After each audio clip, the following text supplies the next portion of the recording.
سكت الشعر وصال وجالا حط بأرض الصمت رحالا حتى بزغ النور بهيا وثبى الحرف وقال سكت الشعر وصال وجالا حط بأرض الصمت رحالا حتى بزغ النور بهيا وثبى الحرف وقال يا دار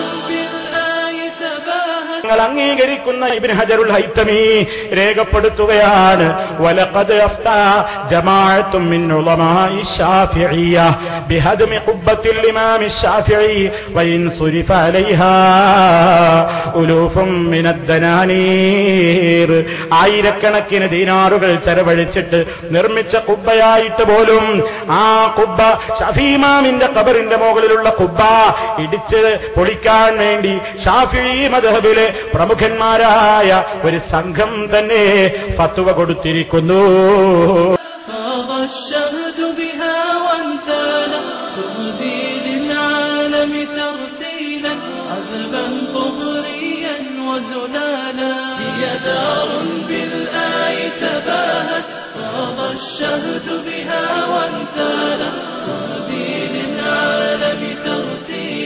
عذبا طهريا وزلالا فيها فتيات يقطفن ثمارا يستعذبن وصالا تكسوهن الآي وقارا وبها لاح السحر حلالا فيها فتيات يقطفن ثمارا يستعذبن وصالا تكسوهن الآي وقارا ഖുബ്ബ പൊളിക്കാൻ ആദ്യം പറഞ്ഞത് ആരാ? ആ നിലക്കുള്ള കെട്ടിടങ്ങളെ പൊളിക്കാൻ പറഞ്ഞത് ആരാ? ഞങ്ങളുടെ നേതാവ് നബിയുനാ മുഹമ്മദുർ റസൂലുള്ളാഹി സ്വല്ലല്ലാഹു അലൈഹി വസല്ലമാണ് അങ്ങനെ ഏൽപ്പിച്ചത്. അലി റളിയല്ലാഹു അൻഹുവിനോട് വസിയത്ത് കൊടുത്തതല്ലേ, ഓ അലി, പൊങ്ങി നിൽക്കുന്ന ഒരു ഖബറുകളെയും നീ തട്ടിനിരപ്പാക്കാതെ വിടരുത്.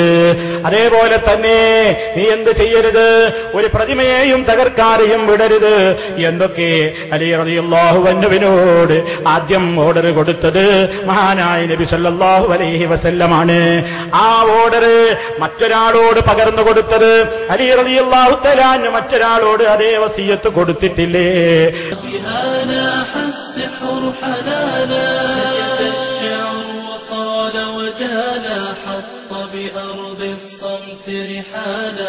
حتى بزغ النور بهيا وثبى الحرف وقال سكت الشعر وصال وجالا حط بأرض الصمت رحالا حتى بزغ النور بهيا وثبى الحرف وقال فيها درر لا يرضين سواها فبها زدن جمالا من يملك بدرا في يده هل يطلب في الليل هلالا هي دار أميمة يا قومي هي دار أميمة يا قومي صارت في الآفاق مثالا صارت في الآفاق مثالا دار أميمة روضة ذكر دار أميمة നിങ്ങൾ അംഗീകരിക്കുന്ന പണ്ഡിതനല്ലേ?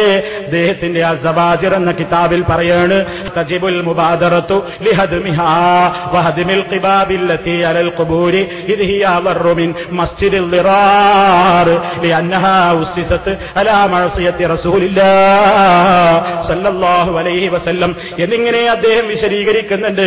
അദ്ദേഹം പറയുകയാണ് മദീനയിൽ റസൂലുള്ളാഹിയുടെ പള്ളിക്ക് സമാന്തരമായി കൊണ്ട് നിർമ്മിച്ച മസ്ജിദുൽ ദിറാർ പോലെ ശപിക്കപ്പെട്ട സ്ഥലങ്ങളാണ് ഇത്തരത്തിലുള്ള സ്ഥലങ്ങളൊന്നും. അതുകൊണ്ട് അത്തരത്തിലെ ഖുബ്ബകളെ ഇടിച്ചു പൊളിക്കണമെന്ന് നിർബന്ധമാണെന്നൊക്കെ അദ്ദേഹം രേഖപ്പെടുത്തുന്നുണ്ട്.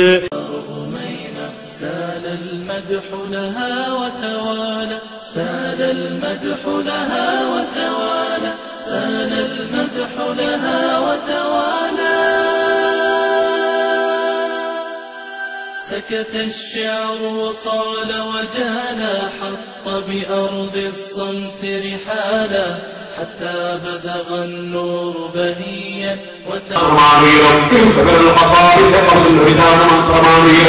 അതാണ് ഏറ്റവും പുണ്യമുള്ള രൂപം.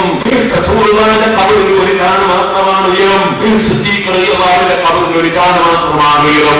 ഇബ്നുൽ ഖത്താബിന്റെ ഖബറിൽ ഒരു ചാണ് മാത്രമാണ് ഉയരം. അതാണ് ഏറ്റവും പുണ്യമുള്ള രൂപം. കണ്ടോ എന്താ കേട്ടത്? റസൂൽ സല്ലല്ലാഹു അലൈഹി വസല്ലമിന്റെ ഖബർ ഒരു ചാണ് മാത്രമാണ് ഉയരം. സിദ്ദീഖ് റളിയല്ലാഹു അൻഹുവിന്റെ ഖബറും ഒരു ചാണ് മാത്രമാണ് ഉയരം. ഉമർ ഖത്താബ് റളിയല്ലാഹു അൻഹുവിന്റെ ഖബറും ഒരു ചാണ് മാത്രമാണ് ഉയരം. അതാണ് ഏറ്റവും പുണ്യമുള്ള രൂപം.